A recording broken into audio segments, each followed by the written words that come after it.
Hey everybody, and welcome back to Lindsey's Little Library. So we're here today because I have my September wrap up to talk about. I read 8 books in the month of September. Not too bad. A little less than normal just because one of the books just took me a little bit longer to get through, but we'll talk about that in a minute. So let's just do a little run through of what I read in September. So the first one I finished was The Soulmate by Sally Hepworth. This one I did on audio through, I think, Everand. I'm pretty sure. I'll leave links below for all of those services. If you've never tried Everand before, I highly recommend it. It's pretty low cost monthly fee, but you get access to a lot of pretty new release books on audio and ebooks. In my opinion, worth it. So look below for that. But The Soulmate was, so I'm really starting to become obsessed with Sally Hepworth. I gave this one 4 stars. This one is a bit of a mystery that we have a little bit of a present storyline going on, and then we kind of jump back in the past and what happened in the past. So we have our main character who kind of has her life all kind of figured out and planned for her, and she's all, everything's going kosher, and she's working in, I don't even know what you would call it, but she takes in this old book, or this book has been sold. It's like an auction house is what I'm thinking of. And so she's starting to go through it to kind of prep it and figure out how much, we should start the auction at and to sell it. And she discovers it is a book about a story that she made up, and she only told her sister that went missing years ago. So then, of course, she jumps down that rabbit hole to figure out what happened, who took this story, how did they find it, what's going on, all of that craziness. And it was really great. I flew through it. Again, 4 stars. I really enjoy her books, and I've been listening to them all on audio, so I think I'm going to keep going with those. The next one I read was a NetGalley book from a while ago. I've been trying to kind of catch up on my NetGalleys. It is Signal Fires by Dani Shapiro. 3 stars. When I was going through and writing kind of my notes for these different books and stuff, I literally had to look it up and figure out what it was about again. So what I wrote down was, it is a beautiful story, but yet seems forgettable. And that absolutely tracks because I only read it a few weeks ago and kind of forgot about it. So 3 stars. It was fine.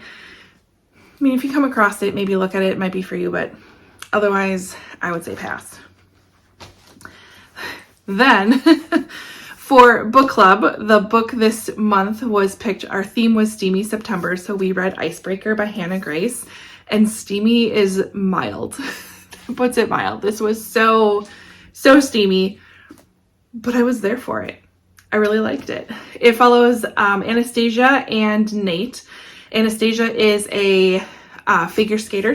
Her and her partner do doubles figure skating competitions, and she's going to college at Maple Hills, in the same college that this Nate goes to. He is a hockey player. There is an issue with the rink, and they end up having to share it, and these two kind of form a bit of a bond. Turns into more of a bond. There's definitely some not so great tropes in this, but I appreciated that there was a different take on it. There was a little bit more to the story rather than it just be all about the steamy stuff, which, I mean, I'm here for, but also gave me a decent story and gave me characters that I absolutely love. It was better than I was expecting, but definitely adult, FYI. Definitely adult. Whew. So steamy. But I think I gave it 4 stars. I enjoyed it. I think I'll read the next one. So yeah. I don't know. It was good. We did actually have a lot to talk about, honestly. Then I listened to my next audiobook was All Is Not Forgotten by Joe Kenda. So if you're into true crime or any of those types of shows, Joe Kenda has a show on, I don't even know what it's on, but it's called Homicide Hunter. So he was a detective with the Colorado Springs Police Department for a number of years. So he does a show that kind of goes through his cases and what he was thinking and how he solved them and all that stuff. Well, apparently he's turned into an author, and his first book was called All Is Not Forgiven. Very good police procedural book. I definitely enjoyed it. It was an interesting mystery. It went a little far-fetched, in my opinion. So I was looking into it a little bit, and it was Joe has taken cases that he has not solved yet or didn't solve, and he's kind of putting his own little twist in what could possibly have happened. This one was pretty far-fetched. I'm not going to lie about that one. But in the end, I don't know if I'll keep going with it. It was just okay. There's a lot of characters, and I don't know, a little forgettable. Again, I gave it, I think, 3.5 stars. It was just fine, I guess. But I was curious. I wanted to know, like, what do we have? I think I'll just stick with Homicide Hunter. But it was interesting to see what he has as far as a book goes. But I don't know. Maybe if the other one is on audio and it's something I can pick up easy, I might, but probably not. Then I picked up a John Mars book, which I've been wanting to get to for quite some time because I really, really like his writing, and he just takes us all over the place. So I read Keep It in the Family. I read this on my Kindle, and I believe it's on Kindle Unlimited, so if you want to get it that way. But this was wild. This was wild. Did I write down characters' names? I don't think I did. I did not. So we have a husband and wife, and they are living with his parents, and they're looking for a place to buy. And this old house that's like not far away ends up going up for sale, and they really want it. And then, but yet the parents also want it, which was kind of a little strange, they thought. They ended up winning it, and they ended up buying this house. So as they're doing the renovations, they're going through and kind of changing things up and cleaning it out. And in the attic, they find this like room, which is really strange. And they open up the room, and there are 7 suitcases in there. And in the suitcases are bodies. Oh. And then craziness ensues from there in true John Mars fashion. It goes off the rails, and it is fantastic, and I loved it, and I gave it 5 stars, and it was so wild. Read the book. Read the book. That's all I have to say. Then I picked up the book that took me forever in September to read. This probably took me half of the month to get through. It's By Any Other Name by Jodi Picoult, and it is a glaring 5 stars for me. Beautifully written based upon the tabs that I have in here. And really interesting premise. So we have 2 characters, one living in the present day, who is Melina, right? Yeah.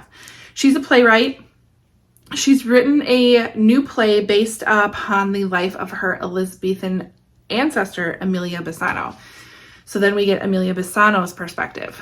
So Amelia Bassano is, in this book, there's the possibility that she is kind of the genius behind Shakespeare. She wrote all of Shakespeare's most famous work came from Amelia. So Melina discovers this, makes a play upon it, and decides to enter it into a competition, but using a name as if she is a man. So very interesting look at how women are treated, not only in the past, but in the present, assumptions that potentially are made, and different areas of an industry, like being part of Broadway and plays, has some biases built in. So it kind of goes through that whole story. I really did like Amelia's story better than I did Melina's story. I think it was because Melina's story only took place over a shorter period of time, where oh gosh, I always mess up their names. Amelia's story was over like her entire life, basically. So I think it's just more happened. But it was it's just so beautifully written, and so many amazing points were made and parallels were drawn, and it was gorgeous. I don't think it's a book for everybody. I can see that. It's big. It's over 500 pages, and it literally is heavy.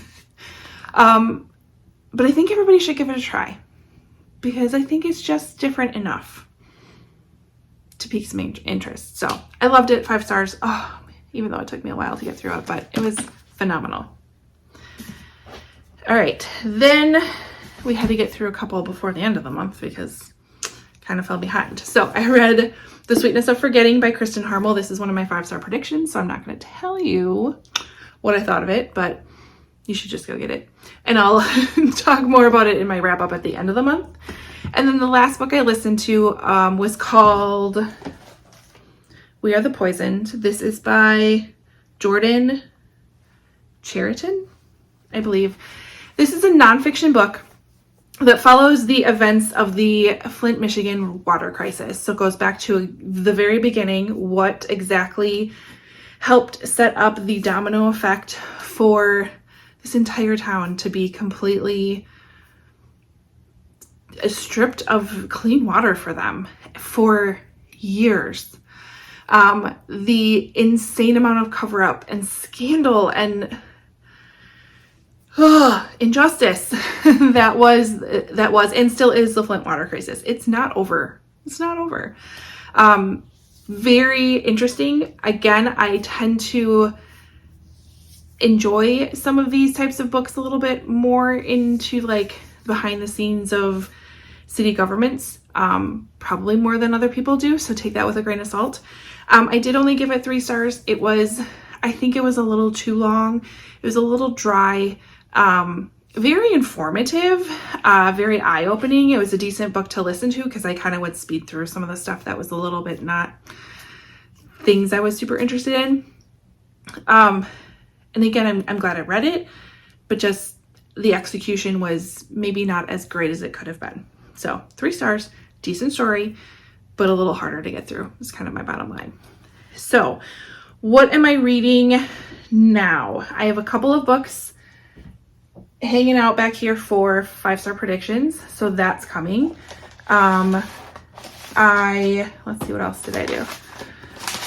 Oh, I have book club books that I'm getting through. So I have this one, which I'll take my book cover off. It's the new Sherry Lapina book that I'm into. It's What Have You Done? Not too far into it. I'm having a hard time like just sitting and concentrating on it. I don't know if it's just with what's going on in my life right now or if it's the book. I don't think it's the book. I think it's just me. But I need to get through that for book club on Tuesday. And then it's spooky season. So I've got all kinds of spooky books and witchy books and all of those fun things to get through for the month. So you'll have to wait and see what I pick because I'm kind of a mood reader when it comes to that in my October wrap up. So excited to get to some of those and to really start just blasting through some books because I usually go through them pretty quick. But yeah. Oh, I am listening to, it's called Stiff. It is about kind of the human cadaver industry. Very interesting and actually quite snarky and hilarious. So learning a lot, but yet like laughed out loud on my walk today. So that one I'm almost done with, so that'll be good. But leave a comment below if there's any of these books that you've read. Especially, I would love to find somebody else who has finished this book to chat about it. It did just come out, so it's fairly new. Not sure how many people have gotten through it, but it was so good. It was so good. But yeah, comment below what have you been reading lately or what's on your TBR for October. Otherwise, like and subscribe, all that fun stuff, and I will see you next time. Bye.